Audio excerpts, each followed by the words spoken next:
Boom. We're here. There we go. We are here. Sorry about that. Oh, you're good. Oh, what's happening, guys? What's up, man? The man, the myth, the legend. In my opinion, the hardest working man in shooting.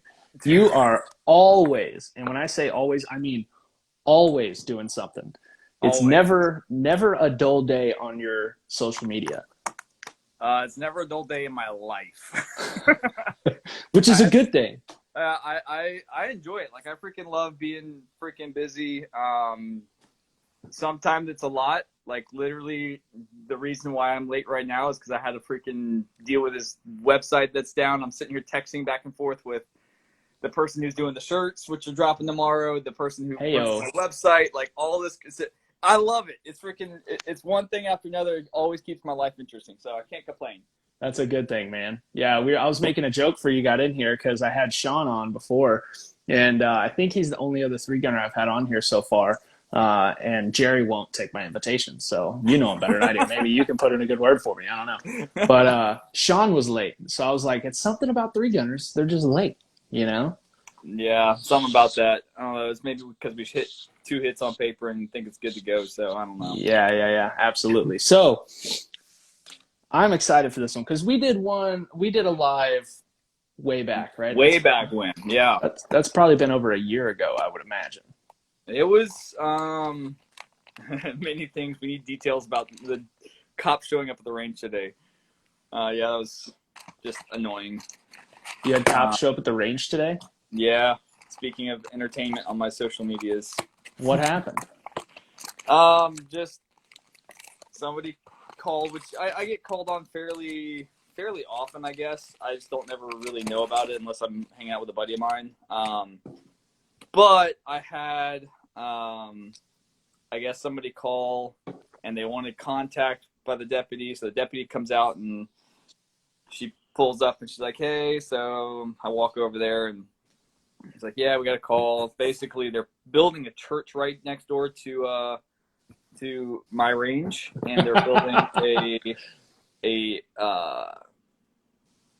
rehab center that's also right next door to the church. Oh, nice. And so I guess somebody working on that, which is interesting because I know the pastors of those, and we're cool. But I guess somebody who's working on it was upset about me shooting. And they're like, yeah, there's nothing that you can do about that, so could carry on. So he promptly went back to shooting. But that's funny. That is hilarious. So Marco, the guy that owns the range that we're going to be shooting the Dragon Cup at, he always has a nighttime security guy there, right? Because there's a bunch of stuff behind it and around it, so he wants to make sure nobody's sneaking on the range, stealing stuff, all that good stuff.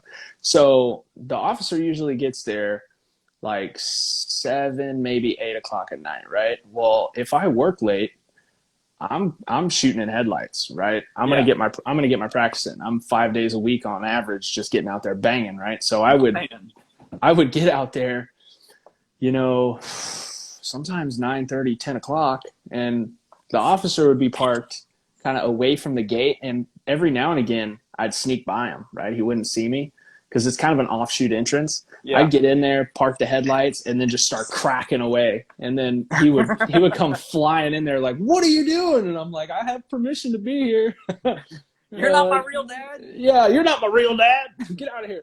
So eventually they all kind of knew me. So they would just kind of like pull up, and then we'd BS for like 5 minutes and then go away. But the first couple times they came flying in there like, and then they saw me with my race rig and everything, and I'm shooting targets, and they knew Marco did that. So they were like, oh, this guy's probably with him, right? So they were like, everything cool? And, yeah, I'm allowed to be here. I hear it. Look, here's a text. But good times. I've got some freaking crazy stories of cops rolling up on us out of the range, and some that ended well, some that ended in people in handcuffs that nobody went to jail, but definitely some craziness. Now we got some cool people in here. We got some straight up celebrities in here. We do. The Gap Man's in here. We've got Donovan Moore with Point One Tactics. Nick, Spartan NC, those 2 guys are coming down for the Winter Summit, which is going to be super awesome. They're my co-instructors for that, co-hosts. Ooh. So, how do I get invited to that party? Better come. Let's go. Don't tease me with a good time. Send me the info. So, before we get to somebody said I'm not a celebrity. You are in my book. Connor Freiberger. He actually, you know who that is? Yeah, he came to my class in Texas in September. Yeah, kid's gonna be a stud. All right, He's a phenomenal shooter. Good he job, is. Connor. He's always one or two of the first people in my podcast lives, and he always stays through the whole thing. So whenever I start getting merch and it's in the works, right? Connor, you got some merch coming your way. You and many things. Y'all are always in here. And Gatman, for some reason, gets on my lives.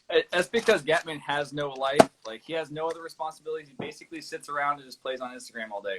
Hell yeah. That's the goal, man. That's the goal. What he does. He throws knives, like, makes holsters, freaking dry fires like a boss, and then plays on Instagram. That's it. That's no family. No, I'm just kidding. He has lots of things to go. So before we get too far along, I'm going to go over your accolades, and I've only got a couple of them, right? Because your website is current. Your website's down, right? I did this with Matt Hopkins because whenever I get someone on who's just, in my book, a top pro, right? Like just the definition of a professional. And I think we can all agree you are that, right? So Florida Open PCC champion. That was what, a month ago? 2 months ago? No, a month ago. Right? So Florida Open actually was not great. I pulled off a win in Master, but that was it was a rough match. I think it was 5th overall. Florida State, I pulled off the win for the title. Florida State Open. Okay. Florida State Open. That's what it was. Okay. Men's Open team for the Rifle World Shoot, which, how dope was that? That was freaking awesome, man. That was such a cool trip. That was definitely one of the highlights of my shooting career, if you will. Getting to go overseas and, like, represent your country is pretty freaking dope. I enjoyed that one. That is the goal of anyone who does a sport, right? To be able to represent your country at the highest level. And I think it should be. If it's not, it should be. If it's not, it should be. So there were how many countries competing? I don't know. A lot. I need to go back and look, but it was a lot of people. I think we had a total in semi-auto division, which also combined open and standard. Mm-hmm. In semi-auto, I think there were about 700 shooters. So, and then you had manual division, which was several hundred as well. It wasn't that many. It wasn't as many, but it was several hundred shooters in manual. Probably anywhere from 30 to 60 countries, maybe even more with that amount of shooters, right? Mm-hmm. And out of all those countries, y'all brought home the silver. Silver, I know. That's legit. It's not gold. I know in your head you're like, oh, fucking silver, right? You know, the competitor, I wouldn't be happy either. I'd be like, oh, damn. No, it was pretty cool to be able to get up on the podium like that and pull home a freaking silver was pretty epic. That's legit. Like, it's one of the few trophies that I have, like, on any sort of display. Everything else just goes in a box down in the storeroom, but like that one's pretty cool. But Finland took first, and they are freaking insane. Those guys can shoot. So yeah. I mean, till next time. Yeah, till next time. So you were a law enforcement officer for 7 years, 6 of it in SWAT. Yep, I did that. That's also dope. I did dope. I did a lot of dope. Not personally. I did work dope. That was worked a lot of dope. I worked a lot of dope. That's pretty legit, man, because you see a lot of law enforcement officers who take their training not so seriously, and then you see a select few of them, you and like Cody Axon included, that take it absolutely 100% serious, right? Mm-hmm. And now you made it into a whole career because, I mean, now you're full-time, you know, doing this whole shooting thing, which is the goal of anyone. So you've been shooting for 10 years. Yep, thereabouts. That's a long time. Yeah, I got into the competition side. I bought a pistol. Well, I kind of grew up shooting, and then we did some hunting like growing up, and then I bought my first pistol after I moved out. But I always ran my dad. My dad had a 1911, and I would shoot his, and I would always like try to to do more, right? Because we would go out like on the Sunday or whatever and shoot freaking watermelons or TVs or some crap. But I always like to do more. So like I learned how to do reloads because I saw somebody do it in a movie. I like started like trying to shoot on the move type of stuff, and then when I moved out, I bought a pistol and a Springfield XD 40. Yeah, buddy. Yeah. The starter gun of starter guns. And then that a buddy and I we shot all the time, and I'm like, I want to do more. And I saw, and some of you guys may be able to relate with this because I saw a video of, I think it was a Soldier of Fortune 3 gun, where the guy starts with a bag over his head and he's zip tied, and like that's the start position. And then you have to like cut the zip tie on this file. You pull the bag off. You have an AK on the table or something like that. You pick that up. You go through this shoot house and shoot a couple targets with the stage gun AK. Dump it, and then you shoot like the rest of the stage. And I'm like, that looks freaking awesome. I want to do that. So we started looking around, found a USPSA match at Universal Shooting Academy, which happened to be 30 minutes from me. And I'm like, there we go. Let's go down there. So we actually like practiced for 2 months beforehand. We went to Lowe's and got their like refrigerated boxes and cut out our own cardboard targets. Hell yeah. Had a stopwatch, so we're like, we're ready for this. And I showed up to the match, and I remember literally walking up, and like we walked the stage, and we had a pretty good idea of what we were supposed to do. And I remember like, all right, we got this. And first time I have a buzzer goes off behind my head, and like everything just blanked. I'm like, I finished the stage safely, and I'm like, yep. What just happened? That was awesome. Yeah. And so that was it for me. I was done. Dude, the first stage is always the most. I still remember my first stage shot for shot. It's just. I can't remember any of it. I can. I know which bay it was. It was the Snake Bay at Universal, which is like all the trees and stuff. Yeah. But I don't remember any bit of that stage. I remember mine pretty well, just because of how like unprepared and shitty it was. When did you start yours? Mid 2018 was my first time like really shooting a match. It was my first time shooting a match. I had always grown up shooting, right? Typical Texas boy. We hunted. Like I used to get pulled out of school for every season of hunting season. Like we went hard. Grew up shooting shotguns, pistols, rifles, everything. And then a buddy of mine who we went to the range once a week, just having fun. We'd compete against each other at the range and break each other's balls. And he goes, man, I really want to try this IDPA stuff, because he had saw IDPA. And I'm like, all right, cool. Let's do it. So we signed up for an IDPA, and then we both ended up having to work. So the next weekend was USPSA. So he was like, oh, I saw this. Let's do that. So we show up. I had like a little belt holster with my HK, or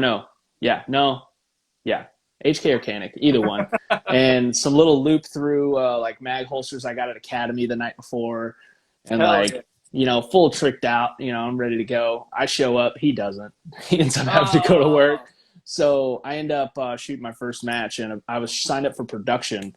And after the first stage, Kim Barry, who was our OME, was like, yeah, I'm going to go ahead and put you in limited, because you're forgetting to reload like everywhere. And that's just not your game. You need to fill those mags up, buddy. She's like, you'll have a way better time. I was like, okay, cool. So I shot limited. But it was fun, man. It was fun. You always remember your first, right? Yep. Time. So 2019, Three Gun Nation national champion. So that was the house. As Three Gun Nation was like in its dying throes, where they had one last championship or one last nationals, and so pulled that one off. So you are the last Three Gun Nation national champion. Yes, actually. That's pretty dope. That's pretty dope. That. Now that you mentioned that, I never thought about that. There will never be another. There will probably never be another one. Cheers to that. Yep. So. I'm drinking soda rarely for the first time, because last podcast, Bill Duda got me a little drunk. So, avoid the alcohol for this one. I was told to be on my best behavior by Atlas, since both their team captains are on this podcast. I'm drinking water, so. Yep. I have 6 more days before I go back to drinking again. I did a like a 75-day challenge. Oof. Yeah, yeah. Have you heard of 75 hard? I have not. So it's anyway 75 days, and it's no alcohol. Working out every day. Like I had a dry fire every day, reading every day, so stuff like that. Just rebuilding some good habits, and it's been good. But I'll tell you what. The cabin over there is calling my name, and I miss having a nice little glass of whiskey while I work or have this conversation. So Yeah, it's it's being California and having a little glass. hell yeah. It's rare. Like I'm not gonna say I don't drink, right? Because I have a badass bourbon collection, and I love bourbon. I love cigars also, but it's maybe once a week. I'll Saturday or a Sunday, if I got nothing going on, I'll pour a glass or two, maybe 3 of bourbons, and I'll smoke a cigar on the back porch and chill. Or if I'm doing a podcast with somebody and they talk me into getting hammered drunk, I'll just go ahead and do that. But yeah, that's 75 hard. That seems intense. I did 75 hard-ish. Hard-ish. Yeah, so Andy's true 75 hard is 2 45-minute workouts a day. And I knew that I would fail that. You got a lot going on. That's just where I am right now. Like I'm sure I could, but at this point it's like, no, I'm not going to do that. I'll do one 45-minute workout a day. Yeah. And I've missed that one day so far. And that was, it was a very, very long day of travel and on the range. And it was one of those nights, like I get home at 2:00 in the morning. I was like falling asleep on the drive home, and I'm like, I can either work out right now, but I also have to be up in 4 hours to teach again, and like that's not going to be healthy. So I made the conscious decision, like, yeah, I'm not going to work out tonight. So I failed, but every other day. So you got to sleep, man. Some days, like I've been doing 6 miles in the morning and 3 miles in the evening. Ooh, there you go. And just trying to get in shape for this year. Like I'm trying to come back more explosive, faster on my feet, because I felt like that was a detriment to me last year. Well, I'll tell you what, like working out every single day has helped my knee out tremendously. Because at the end of December, my knee was killing me because I had surgery in June. After when you farewelled yourself. Yeah, after I farewelled myself. So I had surgery in June. The recovery came back pretty quick afterwards, but then it took a hard nosedive. I think I just pushed a little bit too hard too early, which everyone told me I was going to do, and even my doctor, like, you're gonna screw this up. You're gonna, like, yeah, probably. I mean, so then when I started working out every day, I made sure I was working legs, and I'll tell you what, it's helped tremendously as far as being able to move effectively. Lot less pain, which has been good, so that's a good thing. But yeah, I'm with you. I feel like my foot speed has gone down so much since I jacked myself. Actually, almost exactly 1 year ago. It was a year ago yesterday, I think, is when I tore my ACL. So damn. And it wasn't until June that I got surgery. Alpha Mike said, "Where do I get that amazing shirt?" Yeah, because I'm gonna have to get one of those too. My website tomorrow at 5 p.m. is when they're going live, 5 p.m. Eastern time. Joe, you have got at least one sold. Yeah, I've got – I think they're going to freaking disappear really fast. It's a limited run, so I might have to do a second run, but well, are you – I mean, we're teammates. We're fellow team captains. I just say if you pull me in XL, I'm good for it. I'm in, buddy. I got you. Somebody said, be careful about running too much. Banging at a stress fracture in both my shins now. Yeah, so I'm very familiar with that. That's what ended my football career. I was a pretty good athlete, doing pretty well. And I thought I had shin splints in my right leg. Turns out microspiral fractures. Doing no pad 7-on-7 drills, covered receiver on an out route. Ended up ball underthrown. Did a 1-2 punch to get back around to it to try to intercept the ball, and ended up folding my tibia and my fibia. Yeah, buddy. So I actually got a really gnarly scar on my calf. I'll show you in person. It's harsh. But yeah, I'm careful with my running. I'm not. So basically, what I'm doing is just working on my cardiovascular and quick twitch muscles. So I'm sprinting as hard as I can for about 15 to 20 seconds, and then walking. Probably a minute, sprint, walk, sprint, walk, sprint, walk, sprint, walk. It's not like a continuous run. And I mean, I'm pretty careful with it because I have, obviously blown some shit out. So I listen to my body pretty well. Like I train a lot, I dry fire a lot, and I've had a couple wrist surgeries. And whenever this starts bugging me, like I'm chill. Like I'll give it a few days to rest where I'm like, it's not worth pushing and damaging something. No, same way. Do more harm than good. I've noticed that my right shoulder, since I started working out all the time, my right shoulder's jacked up, and I injured that when I was a teenager. I freaking grabbed onto a train and popped it out of the socket, and that's grabbed onto a train. Are you telling me? Okay, well, I was about to say. I've done that before. I have done that before, but that in that situation was not moving. I was running and swung up and popped it out. So nice. What's up, Pewview? Pewview's in here, the trick shot master himself. God, with the trick shots is no joke, man. Dude, and here's the thing. Now, like before, when I had first discovered him, a lot of his trick shots, I were like, okay, like that's impressive, right? Yeah. But if I did it enough, I could probably hit it. And now he's just stupid. Like, now he does shit, and I'm like, I mean, I might be at the range for a while before that one happens. You know what I mean? And he does it over and over again. Yeah. And a lot of them are first takes. When I met him, I didn't recognize him, and I felt bad, but like it was a open bar. Yep, and that'll happen. There were a lot of people that were taking advantage of that. Oh, yeah. He's laughing because he knows he was taking advantage of it. I would have. Oh my gosh, man, it was quite an event. But unfortunately, Jerry's so famous. Jerry took best shooter. Surprise, surprise. Yeah. No, it was a epic shoot that I was at. Epic shoot in Florida, or no, Georgia, something like that. Yeah. Georgia. Oh shit. So. Yeah, you gotta start hitting me up when you're going to these events, dude. Like, I don't know a lot of these. I need to start showing up to some of them. Just crash it. Why not?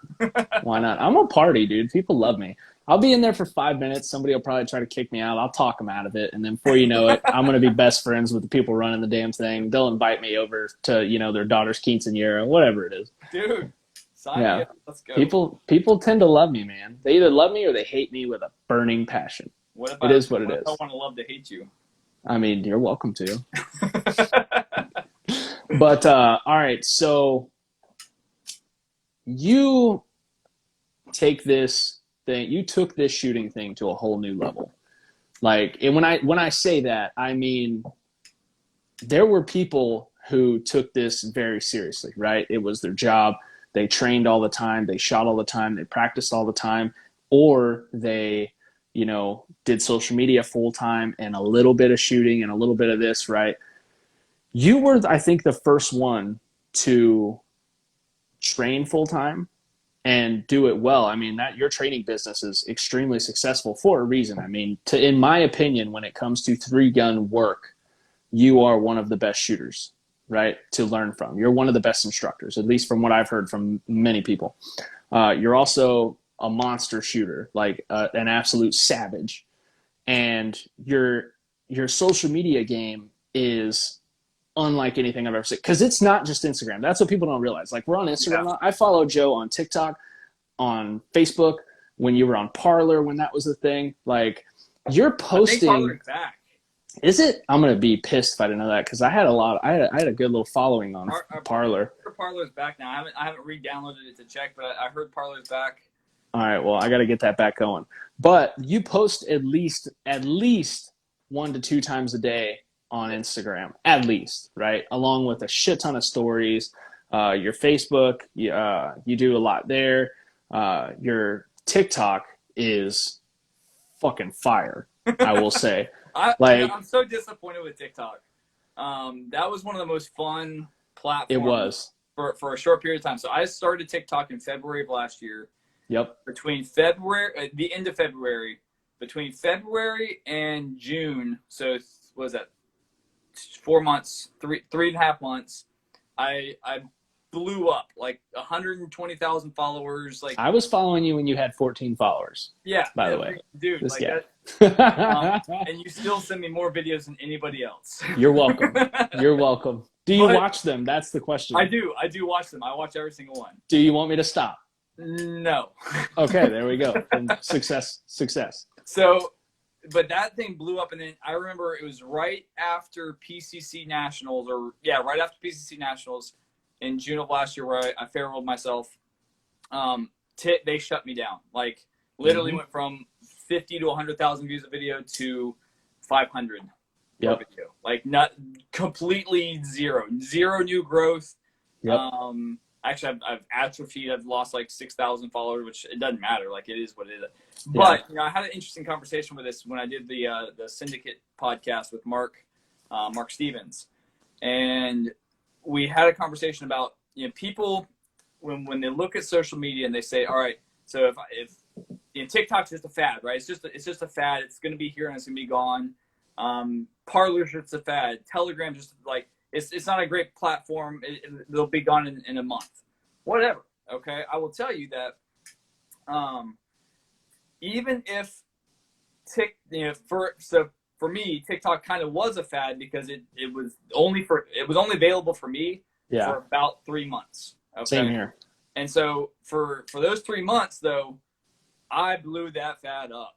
And I got so much contact with people who weren't in the shooting sports, a huge demographic of people who've never been exposed to competitive shooting, who've never been exposed to my sponsors. Like that's a whole nother outreach. Who've never been exposed to my training. I was able to put training classes out, or training videos out on there, and a lot of them got deleted. I mean, I've got hundreds of videos that have been deleted off of TikTok. I don't care, because guess what? If I reach 1,000 or 10,000 or 100,000 new people with that video before it gets deleted, or with one of the videos that doesn't get deleted, guess what? That's a win. So yeah, it does sometimes get annoying. You're like, oh, they deleted another video, but I don't take it personally anymore. I appeal every single one of them. Most of the time I win the appeal. But it doesn't, I don't know. It is what it is. So each one of those videos now gets about 2,000 views, 500, somewhere in there. But that's 500 views that I'm not getting on Instagram, that I'm not getting on Facebook, that I'm not getting on YouTube. There's a whole nother demographic of people who don't know what we do. And I think that's value. That's huge value to me. It's huge value to everyone. And I had similar, like I got on TikTok and was slow at first, and then boom, just blew up for like about 2 or 3 months, where I had gotten up to like 25,000 followers. I had reached, a couple million people. A couple of my videos got over millions of views. I had a couple 100,000 likes. And then all of a sudden, bam, it just dropped all the way off. You were one of the people that got me on the TikTok, because I remember you posting something about it on your Instagram. Like, holy shit, like one of these videos got like 12 million views or something. I'm like, what? See, this is like, it wasn't even a good stage run. It was like, no, it was a terrible one. I was like, not even very good, but I know. Let's see what this thing's all about. And then Riley got on about the same time, and he blew up crazy fast too. And it was just fun. Like, we were having a good time. I blew up right before he did. I had a video that went to like 100,000 views, and then he had a video that blew up to 1 million, like that. And we're like, oh my God, what is this? Like, this is the true essence of viral social media. I'm like, it was cool. It was really cool when it's happening. I was at Disney World when my first video hit over 1 million, and it was that stage you're talking about. And I posted it at like 3 o'clock in the morning before we were going to sleep. And I wake up the next day and I open my phone and I'm like, what is going on? Right? Click on it. It's at like 800,000 views. I'm like, holy shit. I even told my wife, I'm like, babe, look at this. And she goes, no, that's not real. I said, oh yeah, it is. And then we just kept tracking it throughout the day. It's at 1.4. It's at 1.6. It's at 1.8. I'm like, all right, any minute I'm going to get a call from a Hollywood agent. Here we go. But and then I had a couple of them hit that big. But yeah, dude, now I get, if I get 4,000 views, it's a good thing now. when Yeah. all of them before were getting 60, 40, 20, 13, 80. Like they were just crushing it for a while and then just bam, it dropped off. I was Yep. like, you gotta be kidding me, dude. Because I loved that freaking platform. Me too. So frustrating. I had a lot of fun. I still have a lot of fun with the music on it. Like that's Oh, the yeah. reason why the only reason that I'm on there still is because all the reels that I put up is TikTok music. So it's so easy to adjust it. And the one Yep. that I put up right before this was a lot of fun because I actually did a lot of editing with that video to do the slow motion and speed it up again, and slow motion and speed it up again. So Yeah. I'm pretty excited about that one. But Yeah. I'm going to start doing a little more. I got to get my social media game up because it's growing, right? yeah, Like, I think when we did our first live together, like maybe it was a year ago, I think it was right before you got farewelled. I believe so. And I think I was at like 400 or 500 followers. It was minimal, right? Mhm. And now I'm reaching out to touch 4,000, and it was quick. Like it's been on a constant. I usually gain about 100 followers a week, maybe 200 or 300 depending, and I lose like I gain 150, but I lost 50 type deal. Because like Mike said I'm like a Glock. You either love me or want to throw me in a dumpster. That's kind of how it is. People follow me and they're like, oh, this guy's a shitbag, and then they unfollow me. But yeah, I need to get my social media game like yours. I don't know how you keep up with it. I have no idea. It seemed like because you work like it's not like you don't work. You work, right? Yeah, You're training, you're shooting nonstop. You're nonstop with it, but you literally find the time to do all this social media stuff, and it's commendable. I will say. I consider social media I consider social media as part of my job for sure. Did my husband divorce me? Who's he talking about? I have no idea. I have no idea. My wife's in the other room. I actually just smoked a bacon wrapped boudin stuffed pork loin before this. God, But I pulled it out as I was getting on here, so nice. I'm gonna enjoy that later. She's in there doing that. Her dad's staying with us right now for a little bit. Did you get any questions on your story post? I did. I had some questions. There were multiple questions about are you gonna release any more content about beginner to advanced training? Like start here, right? Like I'm starting out. What do I need to do? And like as I progress, like how much, like what do I need to do to get better? I had a couple people ask that. A couple 3-gunners asked that.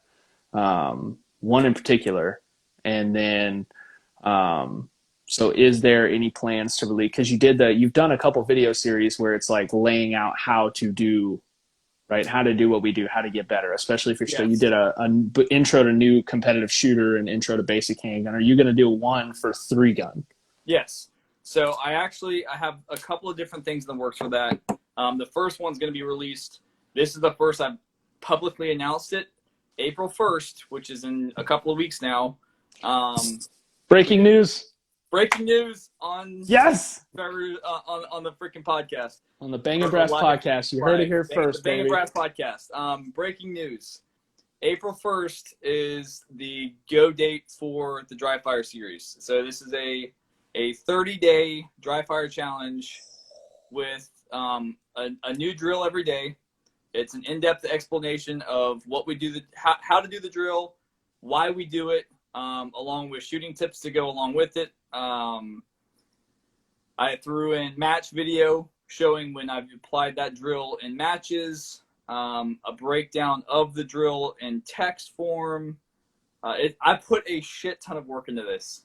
See, this is what I'm talking about. How do you find time to do this? I literally, so this I filmed over a year ago. I filmed this entire series over a year ago. Wow. It has been a process of when I blew my knee out, I got about half of it uploaded and typed out. And then last weekend, I literally took off the week.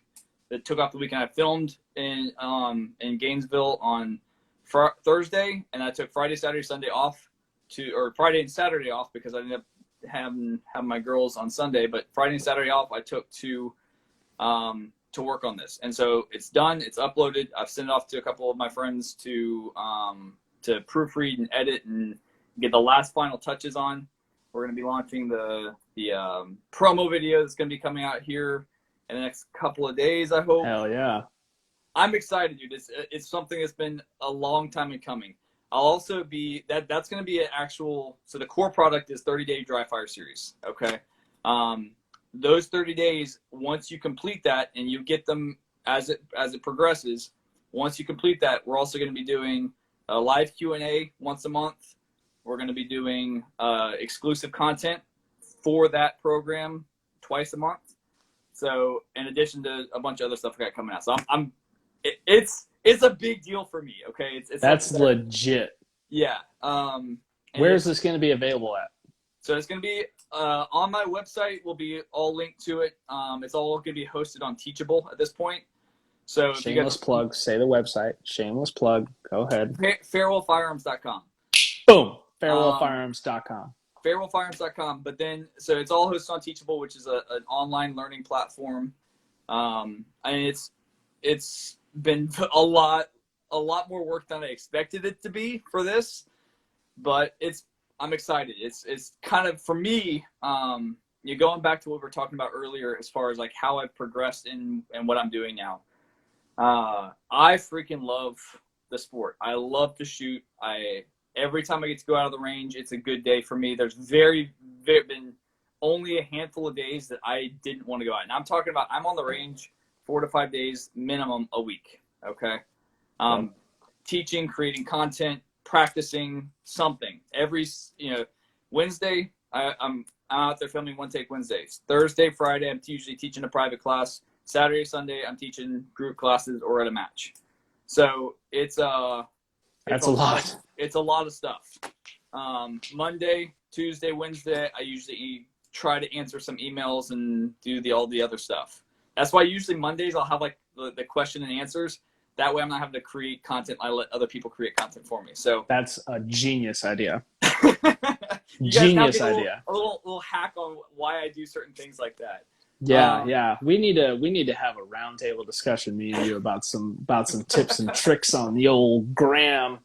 Because dude, I'm telling you, I've never seen anyone, not just in the shooting community, I've never seen anyone, with the exception of maybe the Deegans, who put out as much content as you do.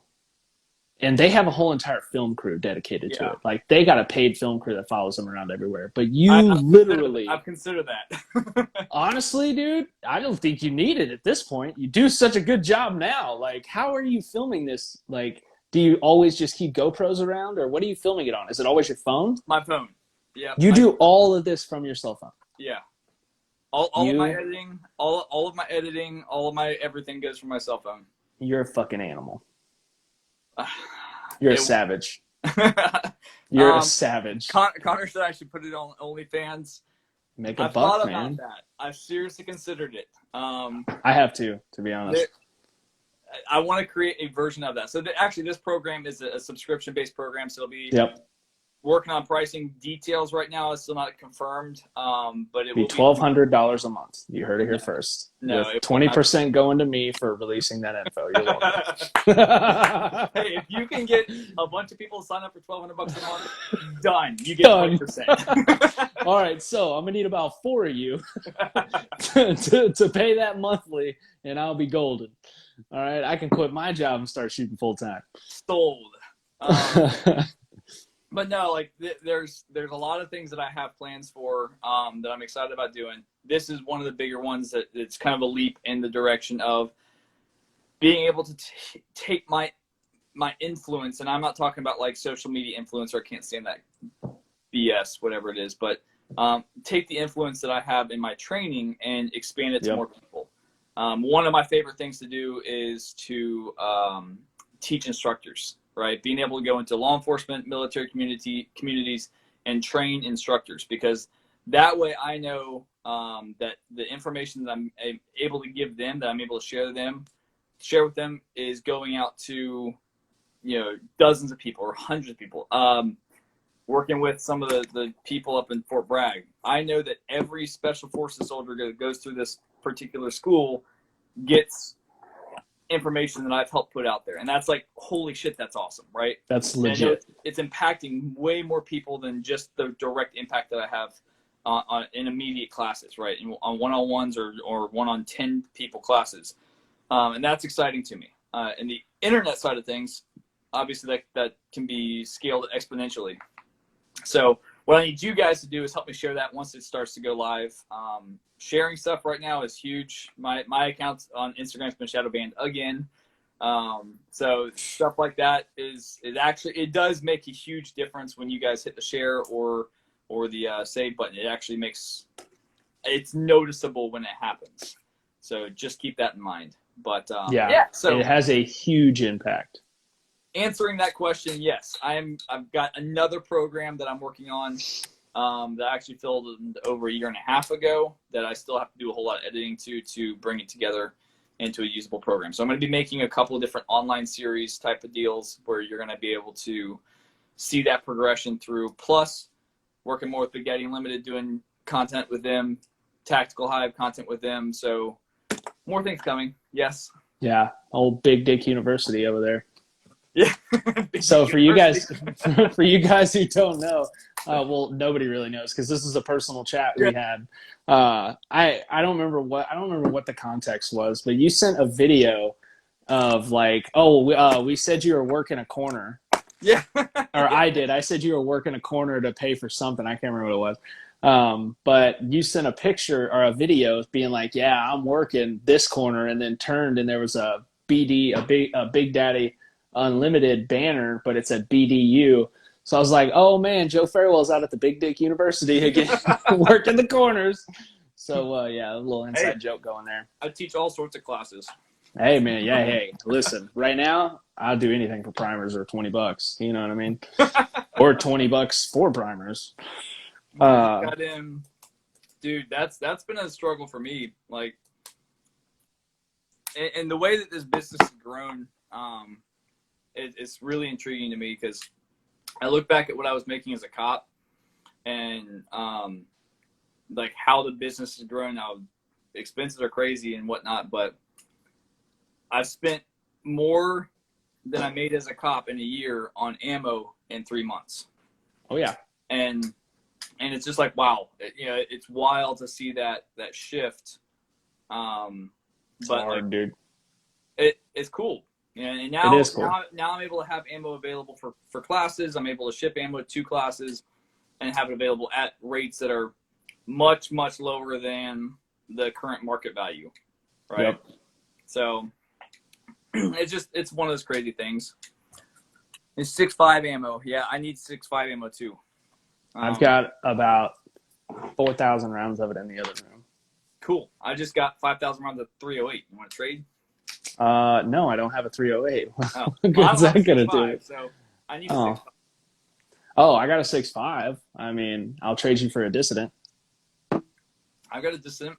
That's the only missing piece I need for my 3-gun adventure. We'll talk later. Let's do it, man. Let's do it. Yeah, so I also got a question for myself asking if I was going to shoot 3-gun. Yes, I am committing. I am going to shoot 1 3-gun match at least this year, if not more. The only missing piece I have, obviously, is the shotgun, and I'm going to shoot open in 3-gun. And if you're shooting open in 3-gun, you got to have a dissident. If you don't, yep, just enjoy polishing that silver or bronze type deal. You know what I mean? You know what I mean? Like, you ain't polishing gold on the way home, Bubba.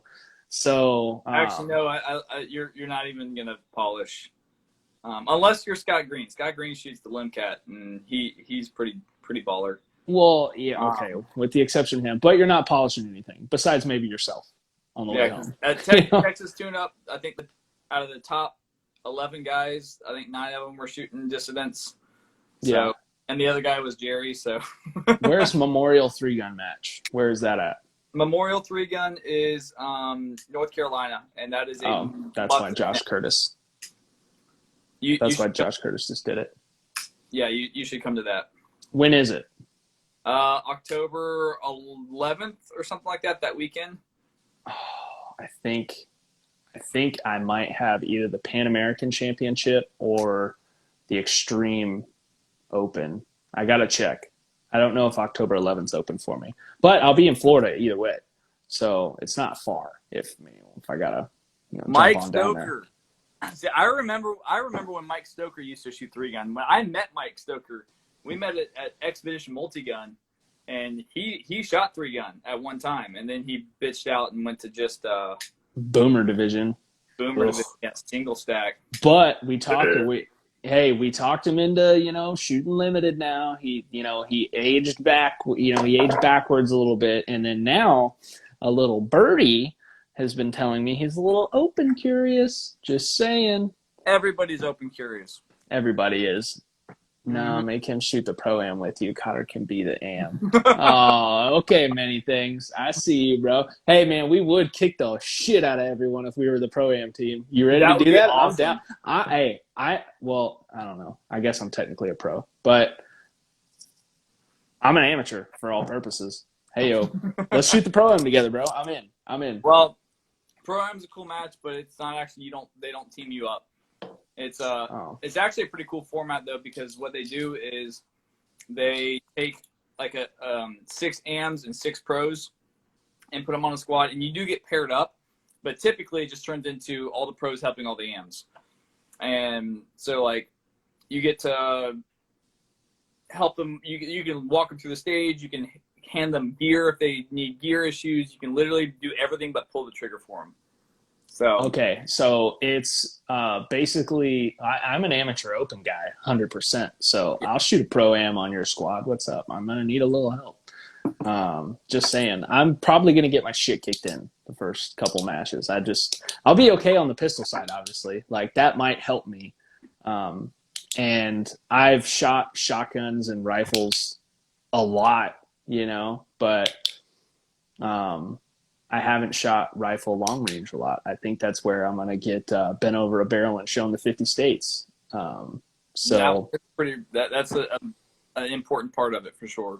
Just a tad bit, right? When you can go up there and make 6 long shots in 6 seconds and it's going to take me 45 seconds. Yeah, no big deal. So I had a question on mine, and I think it's a very good question. And maybe you can help me with this, but the question was, why are USPSA shooters so whiny?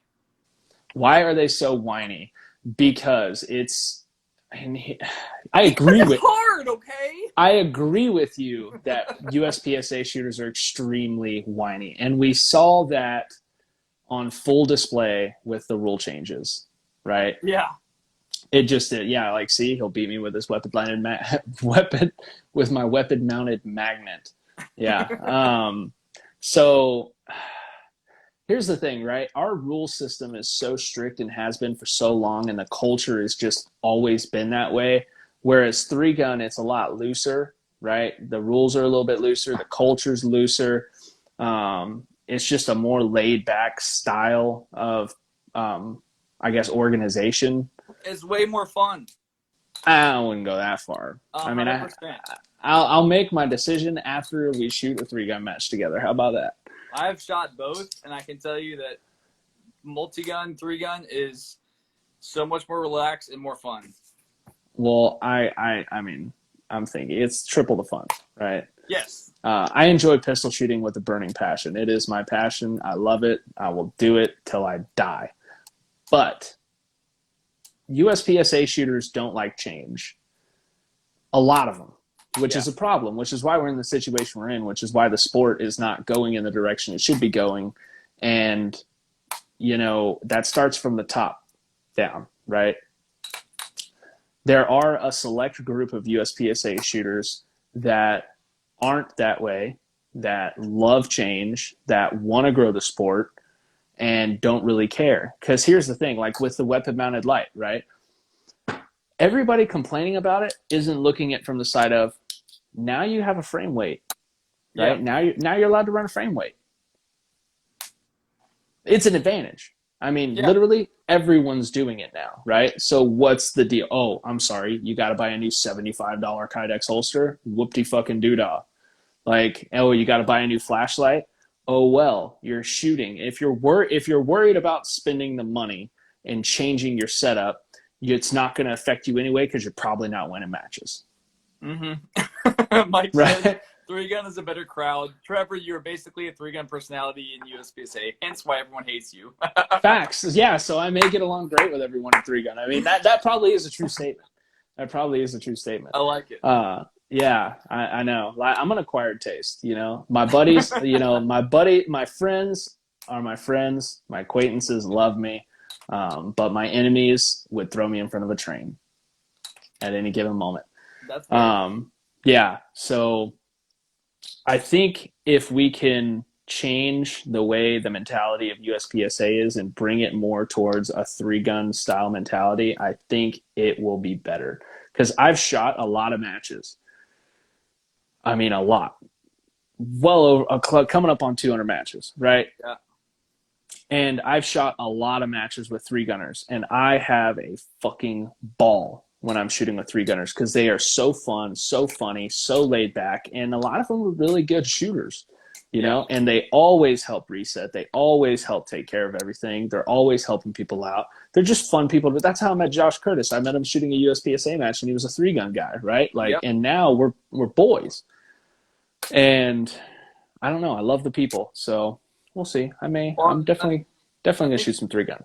I think the key is just to have fun. People take this shit way too seriously, and I've had people like get on to me for it because they're like, you're trying to win this match and you're over here like goofing off. I'm like, bro, I still want to have fun. Like I don't want to get over here and like just if I'm not having, if there's no joy in what I'm doing, then what's the point of freaking doing it? So Yep. Texas tune-up coming into the last couple of stages, like, yeah, it was a freaking tight race. It was a close match. There's $2,000 on the line.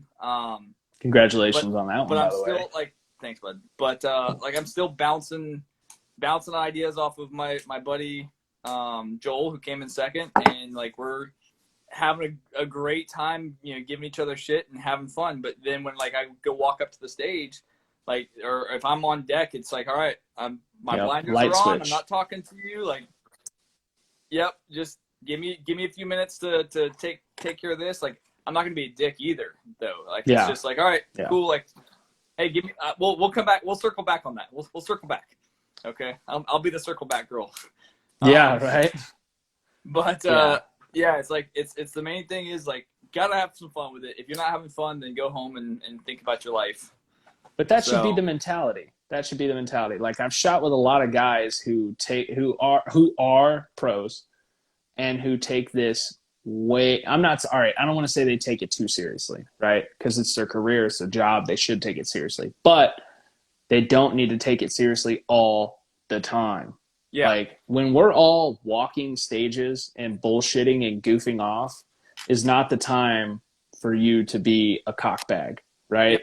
When we're loading mags in the back and you're not up for 12 shooters, like now's not the time to be a douche, right? Yeah. If somebody asks you something, it's not the time to be like, I'm here to work, like I don't have time for you type deal, right? Like I look at those people and I want to kick them right in the taint. Yep. Like I take this very seriously but I'm the biggest goofball you'll ever see. I'm there to have fun, and I'm there to make sure everyone around me is having fun. I'm there to make sure that anyone who needs help gets it right. We're there to have fun and support each other.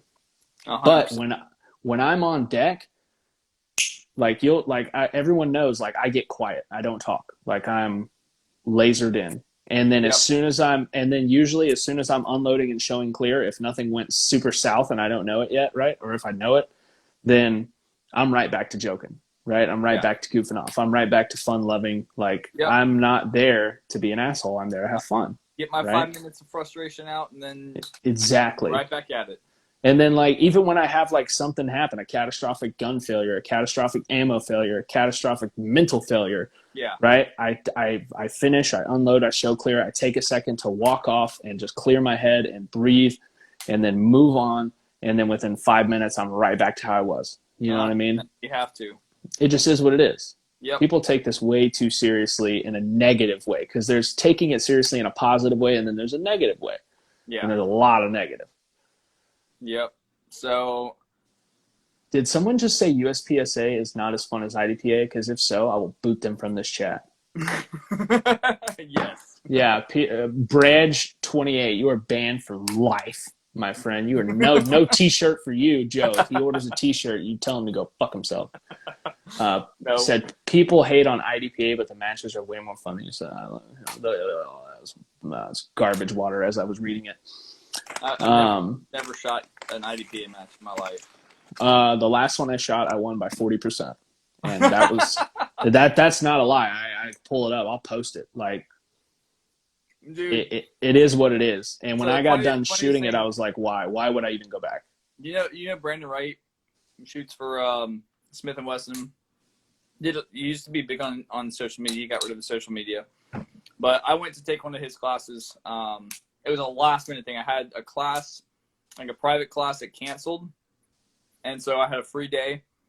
And it was literally the day before. And I saw that he was going to be down in Miami. So I hit him up like, hey, I want to come down and jump in the class. Like, sure, come on.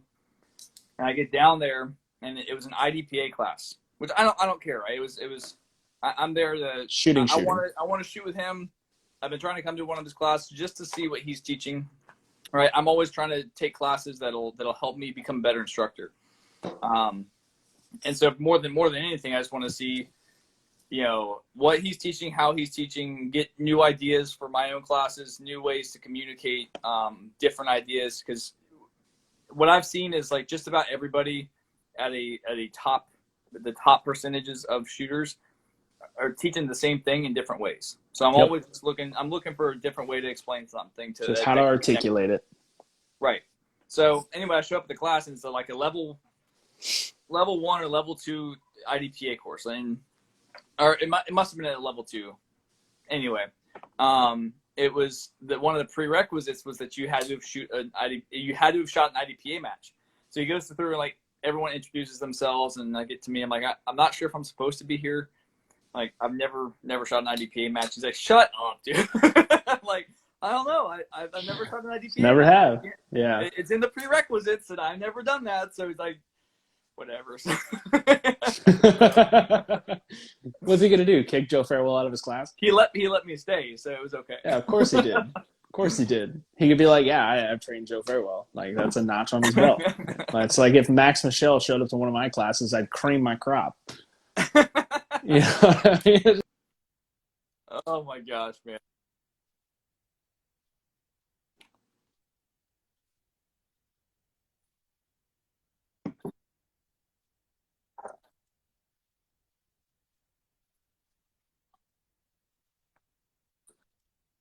Yes, I don't have any on the schedule yet. I've got to get some on there because I'm still here.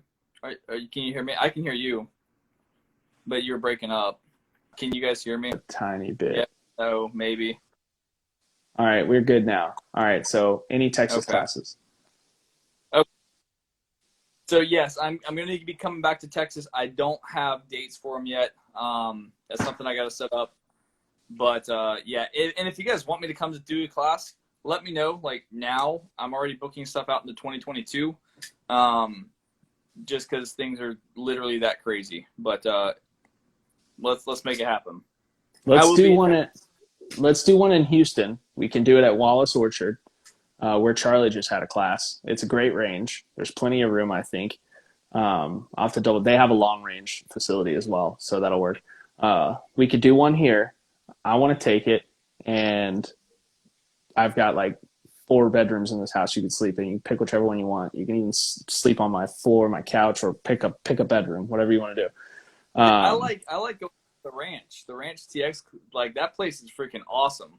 Where is that at? Eagle Lake. Oh, that's right down the road from me. Yeah. I mean, Katie, it's like, yeah, so yeah, let's go there, right? It's 45 minutes from here, right? So room and board covered. Don't have to worry about it. No, I'll feed you. Lodge.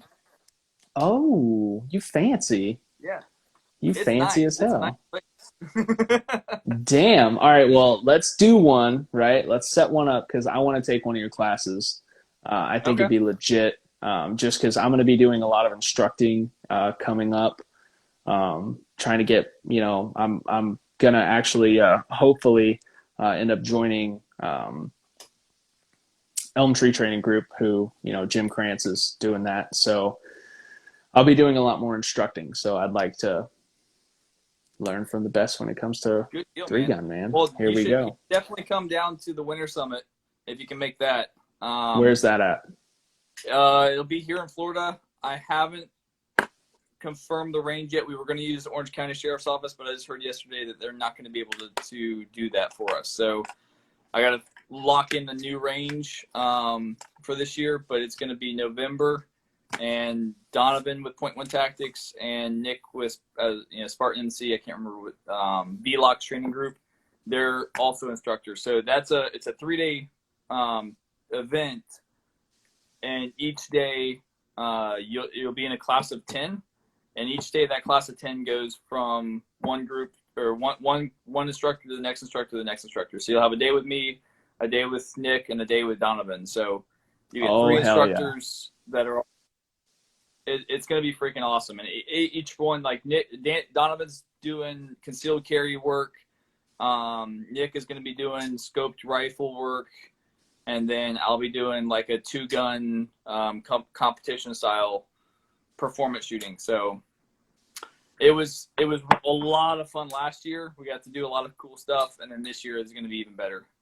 How much is that thing? $900.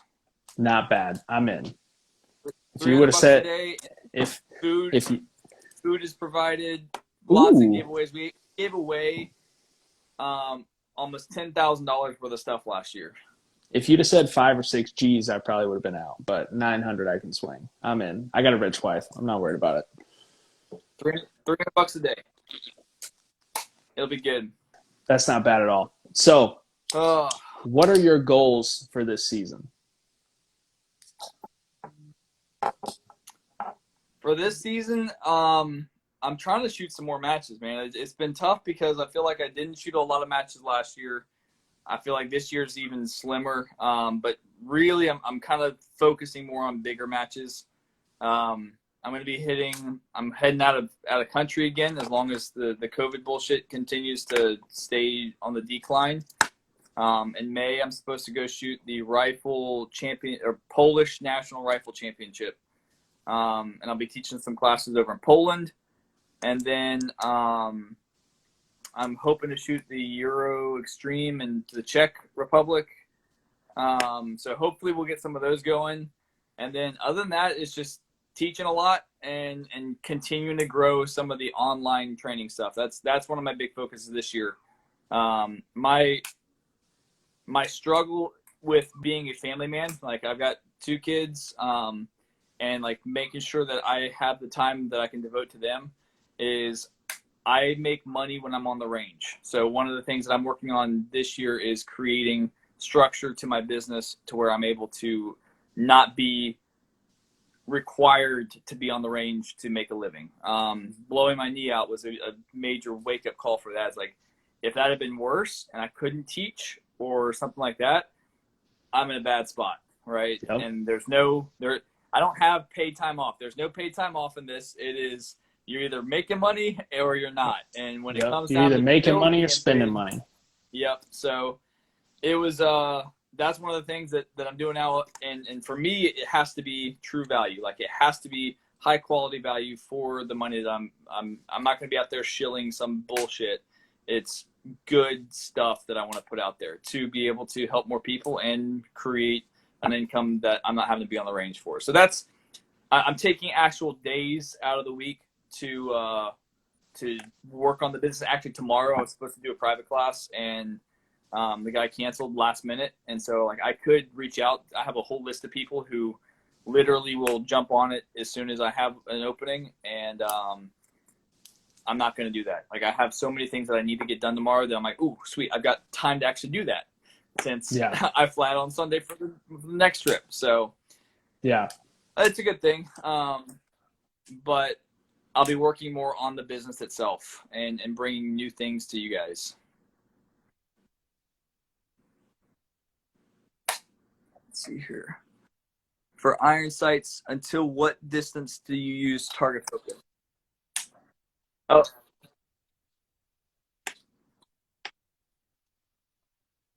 Yeah, so I actually had he might have asked this question in the question because I had it written down.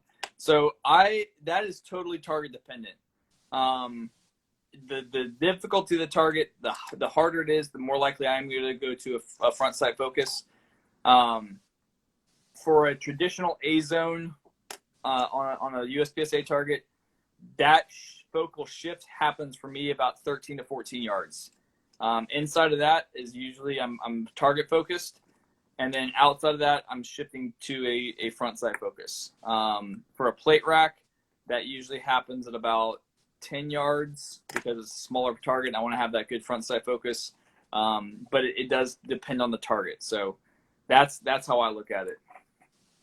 Yeah, I would say good rule of thumb, 10 yards and in, target focus, unless it's something super difficult. And then after that, front sight focus, unless it's an open paper at 12, but, and then anything Yeah. hardcover, I'd say 10 yards and out, definitely front sight focus for me personally. But I shoot open, so I'm just always target focused, so who cares? A lot of people say that. A lot of people say that they're always target focused. Very few people actually do that. Yep. It took a lot of Um, time. It took a lot of yeah. time when I first picked up open because I thought I was shooting target focused, and then turns out I'm not. Once I started talking to JJ and Max and a few other guys and took some of their classes with an open gun, I was like, oh God, I am dot focused like a son of a bitch. Yep. And now I'm target focused. But Yeah. there's the one I'm in Shifting Texas. focus is one Well, of the things. Go ahead. Hustle Nissy said she wishes she could train in person on a one-on-one, but she's in Texas. Well, everything has a price.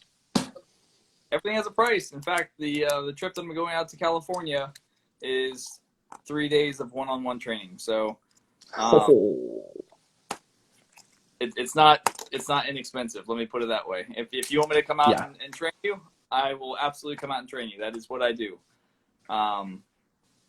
We can make that happen. Yep. The less expensive way to do things is to do the online, or we can do the one-on-one coaching calls. I can do those. But I have guns and I will travel. So Yep. and I can even ship ammo out.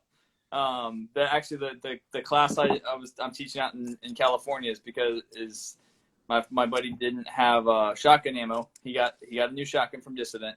He needs to work on the shotgun, and he needed shotgun ammo. So I was able to get him 4 cases of shotgun to shipped out there too. So, yeah, shoot me a DM. We can figure that Yeah. out.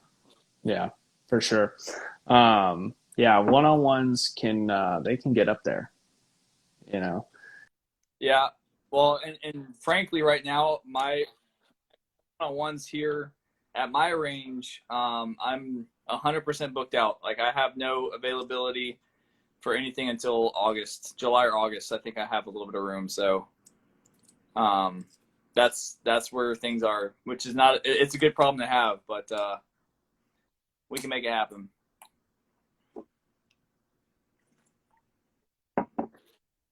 Excited for it, but I'm also like, that's a lot of work, you know. And to add on top of, full-time job, full-time shooter, full-time practice. Now training, it's going to be, I already train now, but I'm going to ramp it up to a whole new level, hopefully here pretty soon. So I might be calling you just going, how do you not start your dissident when you're dealing with this stuff? But It has its days, but for the most part, it's a good thing. hell yeah. So let me ask you a question. How Uh-huh. familiar are you with USPSA competitors divisions and who's running those divisions as far as like who's the top shooters in those divisions? Are you pretty familiar with that info? Not even a clue. Okay. Well, Like I I know. know I have a pretty good idea, and I'm not sure. I don't know if it's your internet or my internet, but like you're breaking up and like super Yeah. delayed Yeah, in the conversation. yours is doing the same thing. I don't think it's my internet just cuz my router is right here and Mine I've is got too. So I usually have fantastic internet. it's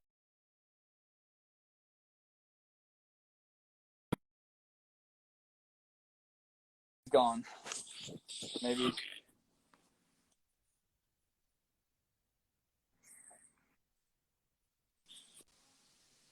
Okay, we'll see. Maybe. Um. Anyway, no, it's not better.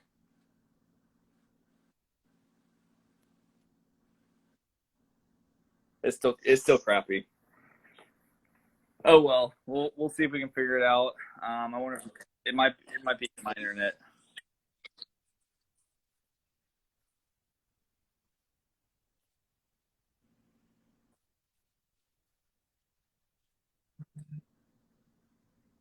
Yeah, it's all good. It's probably mine. But it is what it is. I don't have my laptop here to figure that all out. So we can Yeah, probably wrap it up though. yeah, If for sure. if you guys have any final questions you got, Connor Freiberg saying he can't hear. I think we're getting screwed over by the internet here. oh well.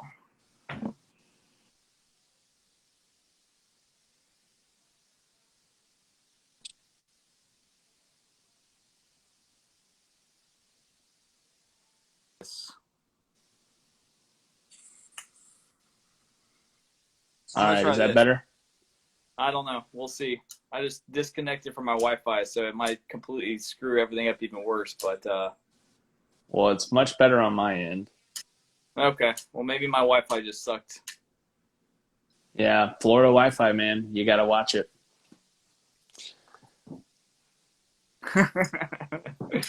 Oh my Oh God, how well. do I How do pull you them how do you D-class gun bunnies?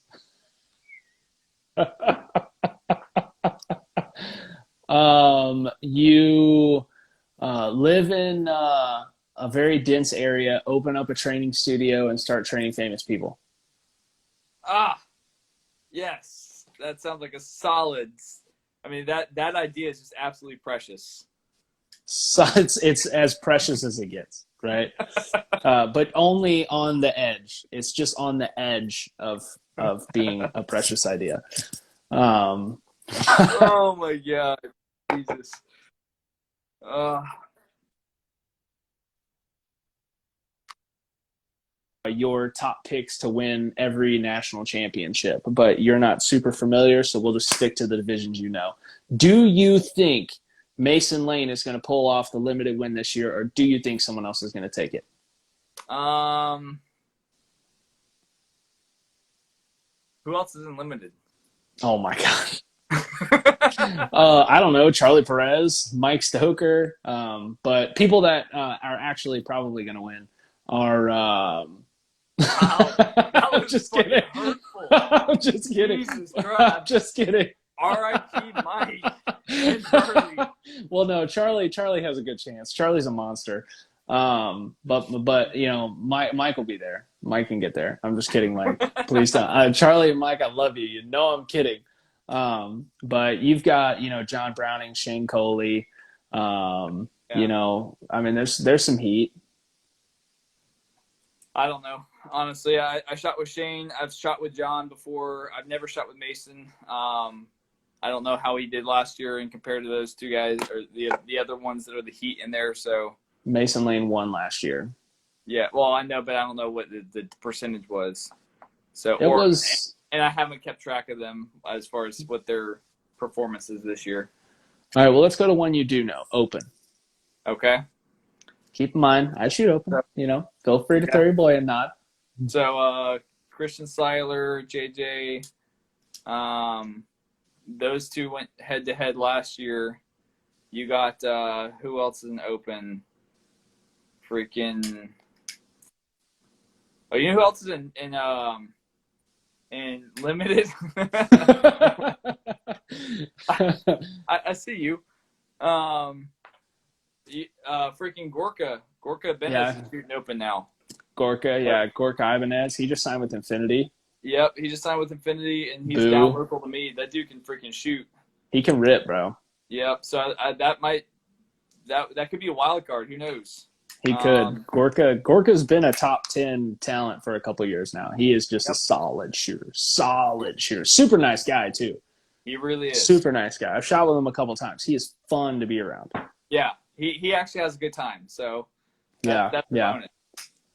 Um, Um, I yeah, I mean, for think the last couple of years, it's been either Casey, JJ, or Christian in the yeah. top three for the most part. So, I mean, granted, obviously this is going to be competing for the open title too. So, I mean, I know it's hard not to choose me, right? I know you're struggling with that fact, but I'm going with Trevor. Yeah, no, right? I don't count out. I'm a teammate. I get it. I am the likely one to just come out of nowhere and kick the shit out of all those people who have won national world titles. But out of the people who've actually won before, who do you think?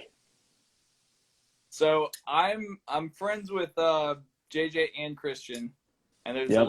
little heat between those two. Same Um, here. I'm with you. I would I can see Christian taking it again. Um, he wants it so freaking bad. I can also see him like tripping up because of that. JJ has also been putting in a lot of work in the training aspect. He trains so much, like teaches so much, Oh whereas yeah. Christian is training him, working on himself. Yeah. So I think that itself holds JJ back a little bit. I know when I'm teaching a ton and I'm not focusing on working on me, it definitely holds me back as far as performance goes. So it honestly could go any direction. Like when you're looking at percentages that tight, it's literally the difference between a Charlie and a Delta. It's that close to pull those things. I would love to see. Yeah, I'd love to see JJ take it as well. I think that would be a good thing.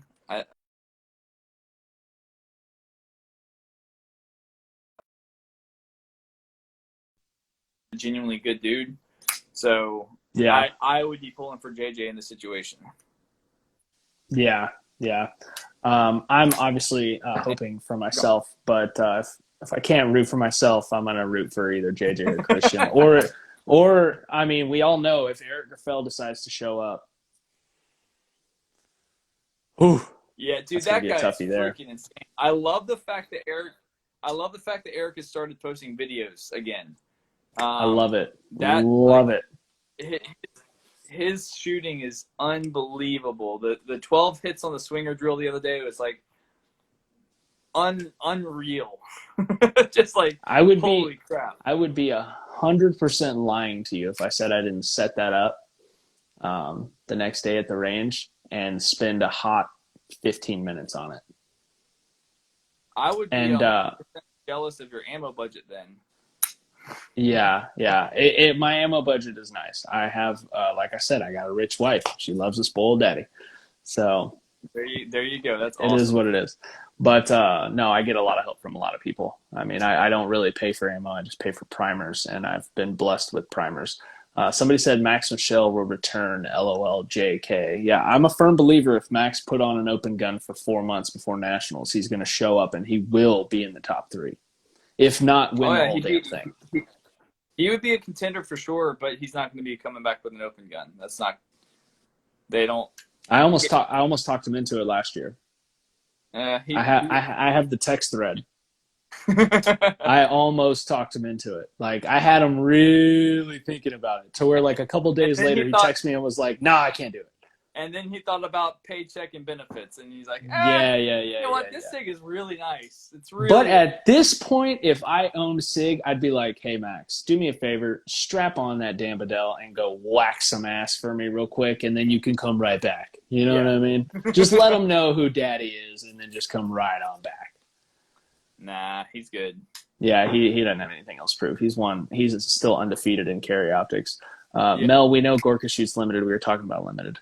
Yeah, I mean, I would love to see JJ take it as well. But anyway, man, we're coming up on an hour and a half. I know you're like I said, you're the busiest man in shooting. So I know probably when you get off here, you're going to post 19 other things on Instagram and TikTok. But we'll end it on a high note. I mean, this whole thing's been a high note, but we'll end it on an even higher note. So, Farewell Firearms Training. If you want to go get a class from the man himself, that's where you're going to find it, right? What else you got? Start throwing some stuff out there. Shirts going on sale tomorrow, right? Shirts are on sale tomorrow. Finally dropping those. April 1st, we have the Dry Fire series coming live, which that's super exciting for me. More info on that next week. Let's see here. Got the Utah 2-gun class. That one I'm wanting to push out a little bit more. Pretty excited about coming out to Utah. That'll be the second time I'm out there. And that 2-gun match is really exciting. Max Lee Grandis is putting that together with Cobalt Kinetics. And the rule set is pretty cool because it's much more focused on practical application of your guns. So it's like you can run a suppressor. You can run like the gear rules setup is pretty freaking cool. I'll be going to Pennsylvania in April. April in Pennsylvania. May's got Wisconsin and Utah. So some cool things coming up. If you jump on the website, farewellfirearms.com, I got my schedule up there. And I'm actually doing a big event in July for Independence Day down here in Florida. It's going to be hot as balls, but we're going to do a free shooting event. So come out, come shoot some guns. We're going to do some raffles and some giveaways and food and beer later on after the shooting's done. I'm sure we'll have some explosions and Is stuff the beer like that. free too? I'm sure we will have some free beer out there. Send me this info because I am in. Done. I'll send it over. Actually, I sent it in the group chat last night. So. Oh, well, I need to catch up on that thing. Yeah, I hear you. Sometimes it's like, oh, yeah, 400 messages. I'm like, I was like, scroll to the bottom. What Not same here. I go like 10 messages up. I'm like, that's all I really need to know. Yep. But so yeah, a lot of stuff coming up, and otherwise I'm just freaking grinding, continuing to push forward and make new things happen. So I'm excited. Hell yeah, brother. Well, keep grinding, and I'm going to be grinding right there with you. I'm going to get with you sometime this weekend. I need some tips. I need some tricks. I need some help. Well, I can give you the tip, and I can turn some tricks, so we'll make it happen. I like it. Oh, man. I might label that. That might be the episode name. I could give you the tip, and I can turn some tricks. And turn some tricks. There you go. That's it. Yes. All right. I love it. Awesome, brother. Well, I appreciate you coming on, man. Always good to have you. We're going to have to, are you coming to Dragon's Cup? I'm not. I booked everything for that match. I got a flight for it. I paid for the match, and then I realized that's my daughter's birthday, and I promised. Oh yeah, you can't do that. Yep, not going. So yeah, priorities. Priorities. So well, whenever we shoot our first 3-gun match together, we'll do a recap on we'll do a recap podcast, and you can proceed to heckle me for an hour after my first 3-gun match. So it'll be good. But awesome, brother. Well, I appreciate you. Thank you again for coming on. Joe Farewell, everyone. Enjoyed it, man. It's always a good time. And if you guys have questions, hit me up anytime on the socials. No, we're not doing this 4-hour podcast, Connor. Sorry. No. The rest of the night planned away for this. Yep. You need to get a girlfriend or something. Jeez. Right? Jesus Christ. My wife was so pissed. She was like, 4 fucking hours? She was like, I tried to stay awake. She just fell asleep on the couch. But awesome, brother. Well, thank you again, and I will catch you later, brother. Sounds good. You guys be well. Joe Farewell, everyone. Thank you for watching. And just so you guys know, I'm working on some merch and some other things for the podcast. As soon as they are available, I will let you guys know. And first time they're available, I'm going to give them away on the podcast. Probably, I don't know how much I'm going to give away. Probably a box of them. I don't really care. But merch is coming down the line. And also some other cool stuff that I haven't announced yet. So thank you guys for listening, and I will see you on the range.